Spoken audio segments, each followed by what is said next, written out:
Fala pessoal, tudo bem? Sejam todos bem-vindos ao nosso terceiro editorial do dia, né?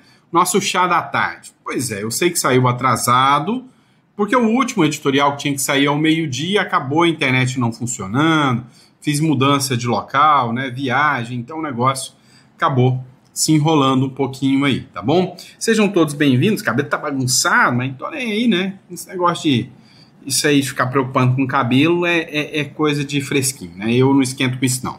Para mim, né, cabelo tem que ser bagunçado mesmo.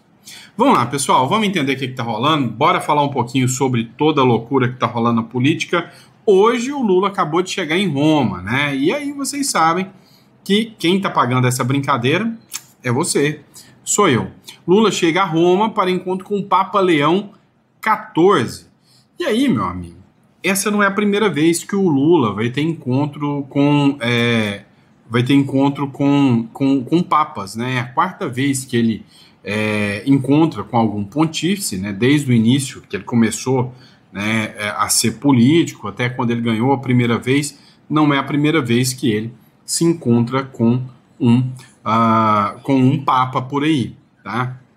Essa aqui é a foto dele chegando lá na Itália, em Roma.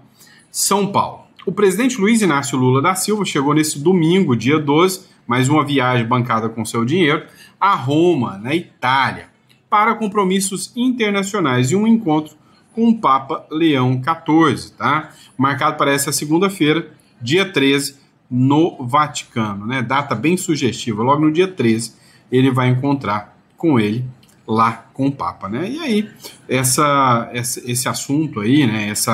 Esse encontro com o Papa surge bem no momento em que o Papa resolveu fazer algumas críticas ao Donald Trump. Olha só, o Lula que está tentando aí se aproximar do Donald Trump, essa crítica saiu bem no momento, né, em que teve ali uma crítica, né, questão da imigração contra o Donald Trump, e aí o Lula resolve se encontrar aí com o Papa, tá? Vamos lá, pessoal, vejam bem isso aqui. Estão querendo acabar com qualquer possibilidade de impeachment de ministros do Supremo Tribunal Federal. Já foi uma consulta para o Gilmar Mendes sobre impeachment, né, que ele pediu para fazer sobre a Câmara dos Deputados. O Paulinho da Força, através do Solidariedade, entrou com ação no STF para meio que o STF regulamente as ações de impeachment, mas agora quem resolveu opinar foi o senhor Procurador-Geral da República. Sim, o senhor Paulo Gonet, né, resolveu dar seu pitaco sobre impeachment. Para ele, que é o Procurador-Geral da República, o Procurador-Geral da República que deve ser quem decide sobre o processo de impeachment de ministro do STF, alegando que propõe mudar a lei atual. Hoje, a lei atual do impeachment permite que qualquer um do povo, inclusive deputados, cidadãos comuns, podem entrar com o processo de impeachment. Na visão do Paulo Gonet, não. Podem fazer denúncia, mas não vai ser mais o presidente da Câmara ou do Senado que vai escolher. Quem vai escolher se entra com ação é o Procurador-Geral da República. Então, resultado, vai ter duas travas. A primeira, o cidadão, o bocó comum, como eu e você, que banca tudo isso, que não está satisfeito com a atuação de algum ministro por aí, vai lá e faz uma denúncia. Apresenta essa denúncia para o Paulo Gonet, para o Procurador-Geral, que vai decidir se apresenta ou não a ação. Se ele resolver apresentar a ação, aí vem o presidente do Senado e trava a ação. Se ele resolver travar a ação, aí sim que o processo começa a andar, né? Se ele resolver destravar a ação, aí sim que o processo começa a andar. Ou seja, teremos que passar por não um, mas dois trava-processo.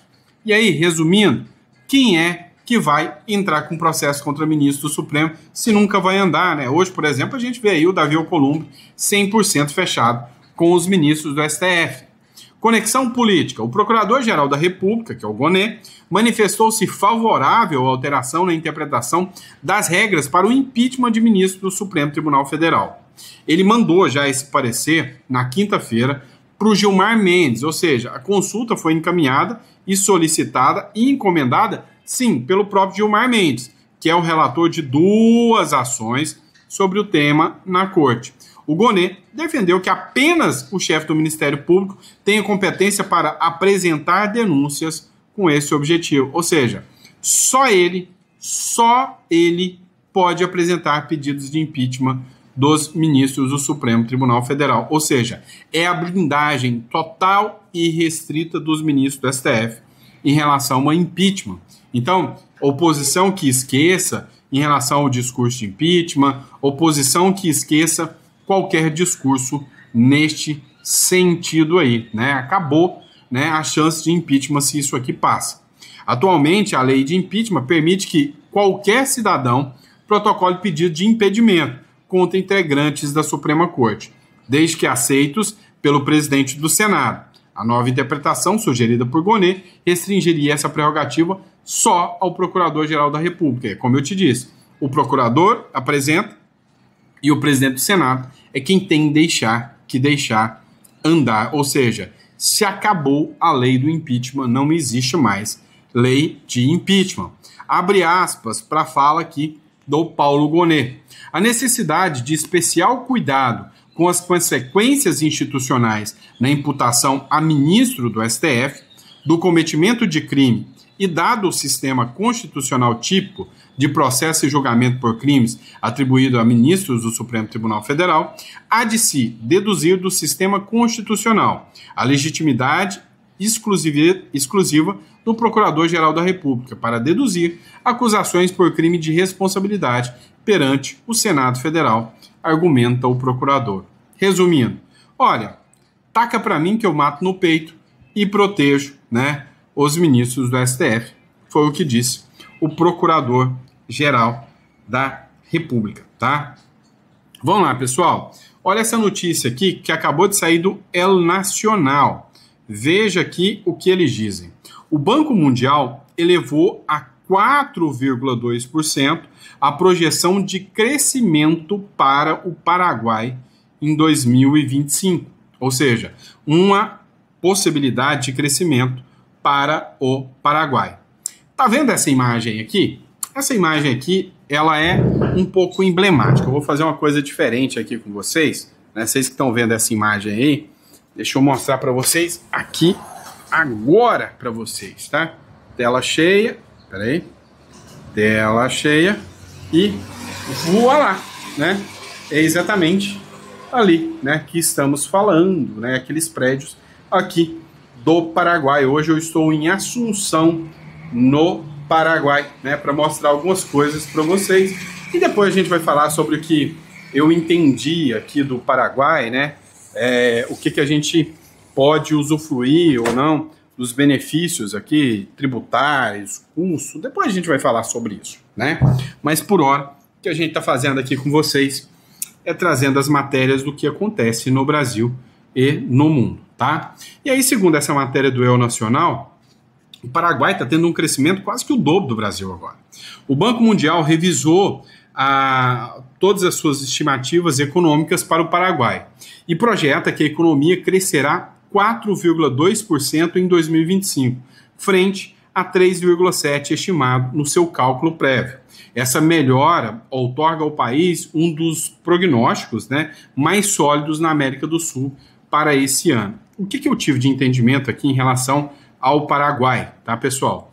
O Paraguai é um país em ampla expansão. O meu sentimento, assim, a sensação é de você ver o Brasil de antes do PT assumir. É mais ou menos isso, tá? Lembra lá em 2002, quando o Lula assumiu pela primeira vez? A minha sensação que eu tenho do Paraguai é que o Brasil está mais ou menos naquele ritmo, tá? E aí, o Brasil agora está começando, né? O Paraguai agora está começando a se impor, né, no mercado. Então, você começa a ver construções, lugares interessantes sendo criados. Agora, um mito que a gente tem que falar aqui, tem um monte de gente mentiroso aí. Assunção não é barato, tá? Para quem acredita que, olha, Assunção é muito mais barato, é mito, é mentira, tá? Você vai encontrar carros baratos, por exemplo. Eu namoro uma Kia Carnival, tá? Aí no Brasil, uma Kia Carnival 2022 tá na casa dos R$530 mil, tá? Aqui no Paraguai, eu achei uma Kia Carnival 2022 por $50 mil, o que dá o quê? 200 e poucos mil reais, né? Não, minto, por $40 mil, dá $200 mil reais, menos da metade do preço. Outras coisas, eu tenho uma BMW X4, tá? E uma BMW X4, acho que está com uns 20% mais barato aqui do que no Brasil, do que o preço que eu paguei no Brasil do mesmo ano. Então, assim, algumas coisas são mais baratas, outras são mais caras. Assunção está numa valorização muito alta, tá cara as coisas, comida e moradia que não tá barato em Assunção. Diferente, né? Encarnação, que ainda tem um custo bem barato se comparado a Brasil, tá? Se comparado a Brasil. No informe do Banco Central, ele diz que é um empreendimento transformador para o emprego e crescimento. O organismo destaca que os setores com maior potencial de expansão serão a conectividade, a indústria e agroganaderia, ou seja, indústria agro, né? Apoiados por o crescimento, né? O envolto comercial com o Brasil. Entanto, para 2026, projeta um crescimento de 3,6%, ainda que condicione esse cenário ao avanço em reformas, redução da informalidade e melhoras educacionais, né? Agora, o que é interessante aqui, que eu vi aqui no Paraguai? Conectividade, tá? Tá aquém do Brasil. Então, assim, eu vi que indústrias, empresas que trabalham com produção de softwares, empresas que trabalham com conectividade, tá com o mercado aberto para começar, para beber água fresca aqui no Paraguai, né? Essa é a minha opinião. Mas toma cuidado com um monte de influenciador mentiroso que fica vendendo coisa aí para o Paraguai. Você tem que ter informações adequadas sobre o que realmente é o Paraguai, tá? Ó, advogado alerta, Moraes corre o risco de mandado de prisão americano por uso de informações falsas, né? Matéria do Franco. E sim, é real, né? Foi uma fala do advogado Jeffrey Chikine.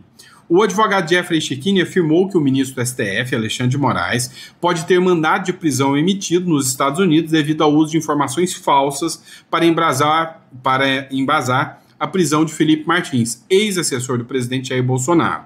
Dados da Alfândega e Proteção da Fronteira dos Estados Unidos mostram que Martins não entrou no país na data apresentada pelas autoridades brasileiras, o que configura, segundo Chikine, uma possível falsificação de informações.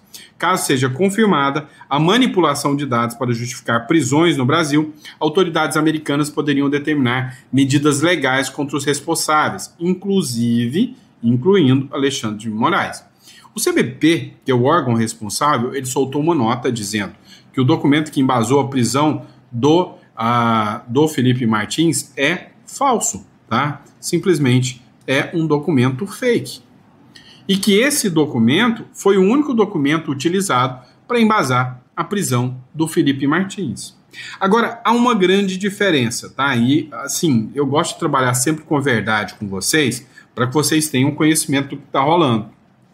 Há uma grande diferença entre um documento ser falso, né, e o Moraes ter determinado a falsificação desse documento. Então tem muita gente, né, colocando que o governo americano entende que o Moraes falsificou esse documento. E isso é uma informação inverídica, tá? O que o órgão americano entendeu até agora é que o documento é falso. Mas como é que o Alexandre de Moraes poderia saber se isso é falso? E aí é que se abriu uma investigação.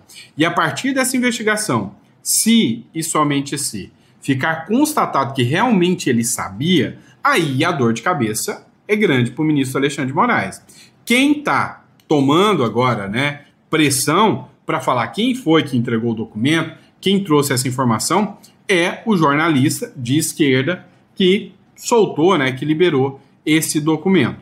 E aí tem muita gente pressionando, né, o advogado, o jornalista, militante, de que soltou essa informação, né? Porque a operação de hoje, né, da PF contra o Bolsonaro foi histórica. É uma publicação que ele fez na época que o Felipe Martins foi preso. Olha só. Olá, a Operação Tempus Veritatis é a maior operação já feita contra o bolsonarismo, ou pelo menos a cúpula do bolsonarismo no país. 16 militares, aliados importantes do Bolsonaro, o próprio Jair Bolsonaro, são alvos dessa operação que, sem dúvida, entra para a história. Porque ela é um divisor de águas na forma como o Estado brasileiro lidou com militares golpistas, pelo menos no período democrático. O que a gente viu acontecer, o que a gente está vendo acontecer nessa manhã, deveria ter acontecido ainda no governo Bolsonaro, quando o general Heleno soltava nota ameaçando tomar medidas imprevisíveis contra o STF, quando o Bolsonaro fazia diversos gestos demonstrando que podia dar um golpe e colocando medo nas instituições brasileiras, ou melhor, tentando colocar medo. Porque a gente chegou até aqui e a gente viu que as instituições resistiram. A gente está contando tudo na coluna, fica ligado sobre o passo a passo do que foi a operação de hoje, o que embasou ela, quem foram os alvos, como foram as ações e, principalmente, o que vai acontecer agora. Espero lá, metrópolis.com/Guilherme Amado. Pois é, o que o pessoal está falando? Né? A oposição, por exemplo, essa publicação aqui é uma publicação do Cabo Gilberto Silva, né, que é deputado. O que é a grande crítica, né, que hoje o Guilherme Amado, né, que é esse jornalista aqui, sofre? De que ele não fez jornalismo. Isso é militância. Disseram que a forma que ele escancarou ali, né, é uma matéria que foi escancarada, né, para, sem sombra de dúvidas, ir contra o bolsonarismo. Ele militava contra o bolsonarismo. E aí é onde mora aí, né, essas críticas ao jornalista. Mas vamos lá, pessoal. Tem mais coisas chegando aqui. Você assistiu o último editorial, esse que saiu atrasado? Se não assistiu, recomendo que você volte lá e veja a análise que eu fiz em relação ao Maduro. Eu disse que com a queda, com a nomeação da Maria Corina como Prêmio Nobel da Paz, o Maduro vê a possibilidade de queda quase que como iminente. O Maduro está trincando de medo de cair. O problema é que é um dominó. O Maduro não vai cair sozinho. Eu disse que várias figuras podem entrar nesse jogo. Foi no último editorial que eu falei isso. Foi batata. Foi só eu falar isso. Vem aqui um dos principais generais americanos, que é o Mike Flynn, né? O Mike Flynn, ele falou o seguinte, olha, o general Mike Flynn adverte que, depois da Venezuela, Cuba é a seguinte. E depois de Cuba, Petro, da Colômbia. E depois do Petro, Nicarágua? Ou Bananil, República das Bananas? Pois é, isso aqui chamou muita atenção, essa fala aqui, né? Ó, o general Mike Flynn advertiu que Cuba é a seguinte, em resposta a uma mensagem sobre liberdade na ilha, depois de expressar seu respaldo a Maria Corina Machado e ao povo venezuelano, o assessor de Seguridade Nacional de Trump escreveu: você é o próximo, acendendo expectativas sobre um novo impulso de liberdade no Caribe.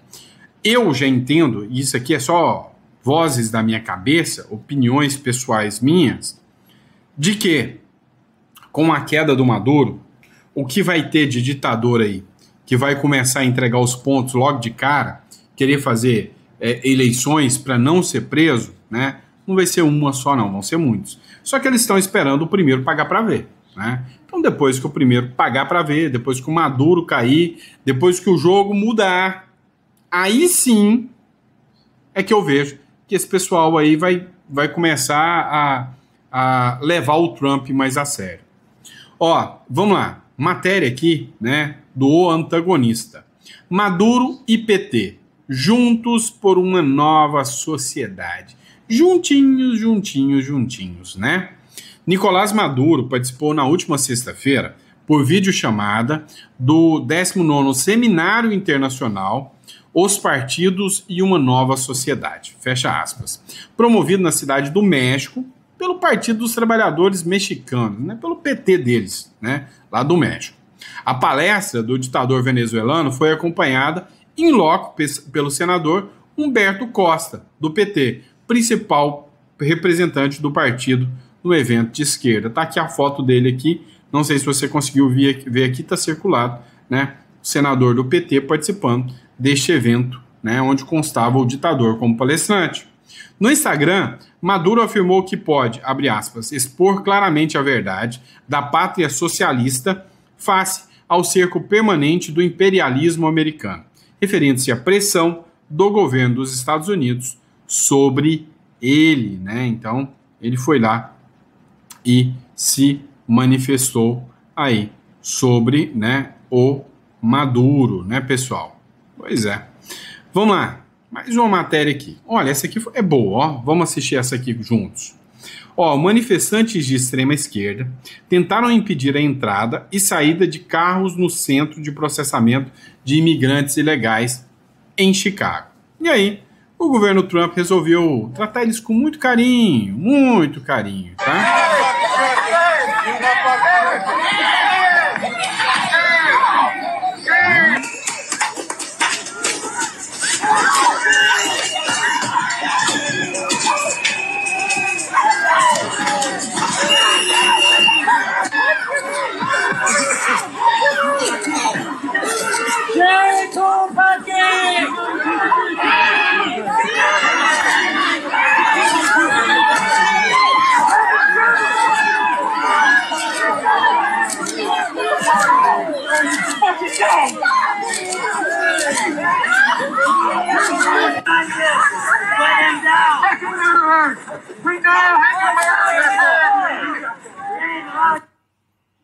Pois é, e aí? Acharam bem fofo esse vídeo? Carinhoso pra caramba por parte do Trump? Vamos lá, outro aqui, ó. Matéria, líder do MST acaba de ser preso em flagrante por invasão. Parece que isso aqui aconteceu em Santa Catarina, tá, pessoal? Dá uma olhada.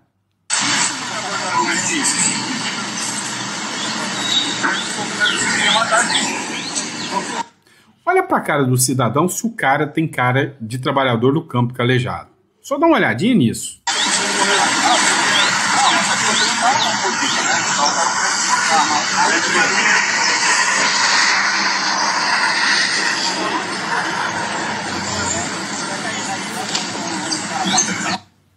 Essa publicação foi feita, né, pelo deputado Sóstenes Cavalcante, né, que fez essa publicação. Vamos lá, pessoal, um trecho que a gente precisa falar aqui. Essa aqui é a deputada Júlia Zanata, e ela resolveu abordar um deputado do PT que tinha entrado com ação para que ela perdesse a guarda da sua filha. Então ela viu ele no aeroporto e foi lá, né, contra o deputado federal Raymond, que é do PT do Rio de Janeiro, e fez críticas a ele. Ele anunciou, disse que foi ameaçado pela deputada, né, Zanata durante um encontro casual no aeroporto de Brasília.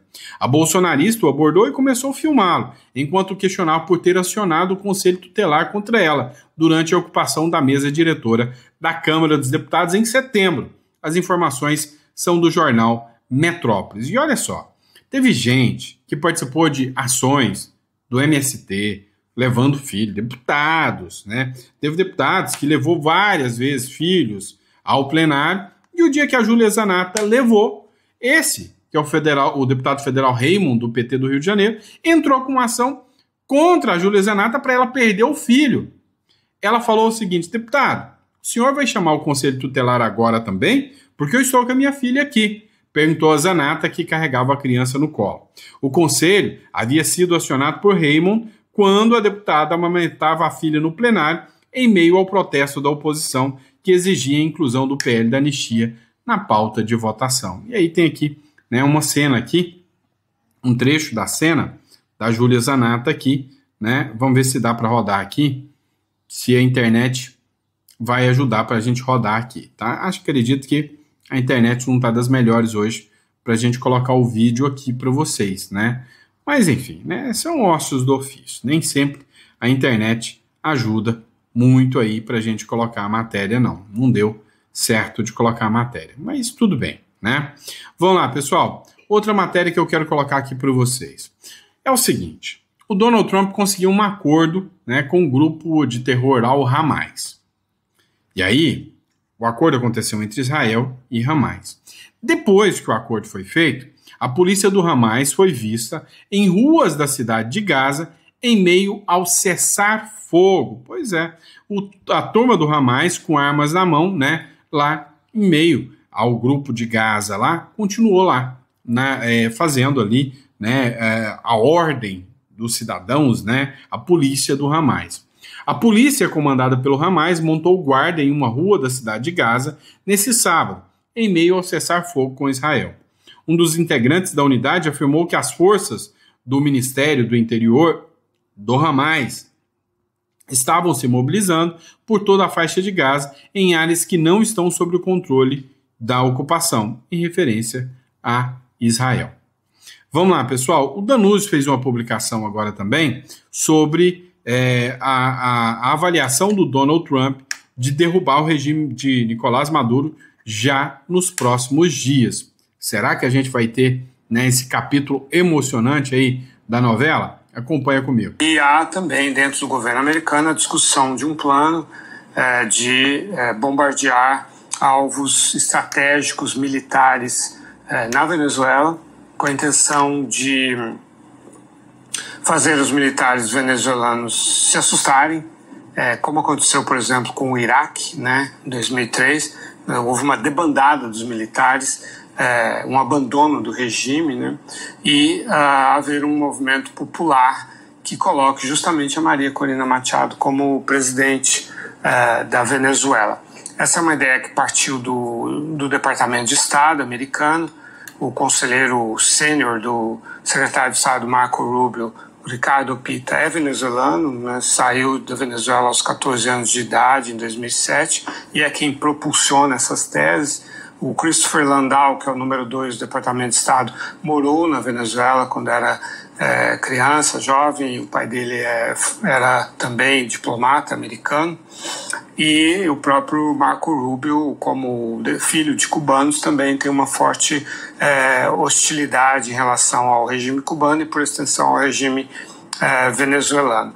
É um plano que está em discussão, o Pentágono já avançou nesse plano. Naturalmente, a decisão é do presidente Donald Trump. Então, é sólida assim, a ligação e a aceitação de uma... Pois é, pessoal. Outra pauta que eu quero falar com vocês, dá uma olhada aqui. Essa aqui é a doutora Jéssica, tá? Lá da nossa equipe do escritório. Ela traz uma informação importante. O STF julga agora a questão do ITBI, né, na integralização de imóveis. E parece que o STF está apto a entender, para decidir, que não se cobra mais o ITBI na integralização dos imóveis para as holdings. Olha só o que ela disse aqui. A atualização urgente do STF, o julgamento que pode salvar milhares de holdings de pagar o ITBI. Iniciou essa semana no plenário virtual do STF o julgamento do tema 1348, que tem como tese a imunidade incondicionada de ITBI, também para empresas que têm atividades preponderantes de imobiliária, ou seja, compra e venda de imóveis ou aluguéis de imóveis. Por enquanto, o placar é bem favorável para as holdings. O relator Edson Fachin votou com a imunidade incondicionada também para as atividades preponderantes de imobiliária. O ministro Alexandre de Moraes seguiu o voto do relator. O ministro Gilmar Mendes pediu vistas do processo e, então, o julgamento segue suspenso. Mas a aprovação, né, a confirmação da imunidade dessa isenção de ITBI também para as holdings imobiliárias é uma grande vitória para o empresário brasileiro. Pois é. Pessoal, e aí, essa aqui é a doutora Jéssica, tá? E aí, a grande questão é a seguinte: se o STF dá essa decisão, é, sem sombra de dúvidas, uma decisão super favorável para quem quer constituir sua holding, proteger o seu patrimônio. Isso é sem dúvidas, tá? Se tem uma coisa, né, que os municípios fazem, é pilantramente cobrar na integralização de imóveis, o valor do ITBI, sendo que a própria Constituição é clara e evidente quanto a isso. O que o STF está fazendo agora é uma reinterpretação, excluindo, de certa forma, né, todos aqueles casos em que o proprietário integraliza os seus imóveis para a construção de holdings aí. notícia boa, né? Pelo menos uma notícia boa em meio a tanto caos, né? E por fim, meu amigo, você quer entender um pouco mais? Você tá cansado do Brasil? Seu projeto é aqui na América do Sul por hora. E logo a gente vai começar a trabalhar com a Europa, outros lugares também. Mas por hora, se você quer saber um pouco mais sobre proteger o seu patrimônio com internacionalização, reduzir impostos, tirar o seu patrimônio aqui dessa loucura do Brasil, porque vem cá, você é um empresário. E aí você tem funcionários, tem um Estado que quer te cobrar imposto o tempo todo, de repente vem esse governilzinho lindo, maravilhoso, e taca ali uma atuação tributária que você nem sabia. De repente, você está devendo aí 600 mil reais, né? E aí, esses caras vão atrás de todo o seu patrimônio. Se o seu patrimônio inteiro estiver no Brasil, se o Drex já estiver operando, meu amigo, é só um botão e você está falido. Você já era. Simples assim. Então, não aposte só num país. É isso que eu estou te dando de recado, tá? E se você quiser saber um pouco mais disso, entre em contato com a Imigra Mais. A Imigra Mais, nossa empresa hoje considerada uma das mais atuantes, né, e mais fortes hoje, né, na questão da imigração para o Uruguai. Estamos entrando agora com o Paraguai, como vocês viram. Eu estou aqui, né, do lado do coração econômico do Paraguai para entender um pouco mais os benefícios que esse país pode trazer, tanto para quem quer sair do Brasil e ter um novo norte, assim como também quem quer ir para o Uruguai. Eu, particularmente, a minha opção, né, até de morada para mim, é o Uruguai. É um país caro, tá? É um país mais caro até do que o Brasil, mas tem uma qualidade um tanto quanto mais europeia, mais segurança. Então, eu optei em viver no Uruguai. Então, você tem que conhecer todos. Não acredite em balela, blá, blá, blá, de youtuber por aí. Quem te garante que eu não estou mentindo para você, meu filho? Entendeu? Então, a primeira coisa que você tem que fazer. Quer fazer o trabalho de, sabe, ter uma nova residência? O que eu acho que é importante mais, faça, vá, tire a sua cédula, tire a sua documentação, conheça o país, aproveite os benefícios que esse país tem, mas veja se é o que você gosta. Para depois você pensar em fazer um projeto futuro, de morar fora do Brasil, primeiro você tem que conhecer, tá? Eu conheci aqui pessoas aqui dentro do Uruguai, do Paraguai, que foi nessa balela de influenciador, vendeu tudo e chegou aqui e não era nada daquilo que ele queria. E aí? Pediu até conta de emprego. Não vai cair nessa balela, não. Primeiro você tem que conhecer, andar, ficar uns dias, ver como funciona. Aí sim, você tira as suas dúvidas. E eu digo mais, a Imigra Mais vai estar aqui pronta, preparada para oferecer para você, né, uma análise do seu caso. Se vale a pena, se não vale a pena. Se não valer a pena, te garanto que os nossos consultores vão falar, ó, não faz, não vale, tá? Tem que ser sincero com vocês, tá bom? Muito obrigado pela confiança, pela credibilidade. Vejo vocês no próximo editorial e a Imigra Mais aguarda o seu contato. 16 993 21 0648, a melhor empresa de imigração do Brasil. Muito obrigado, fiquem com Deus e até o próximo editorial.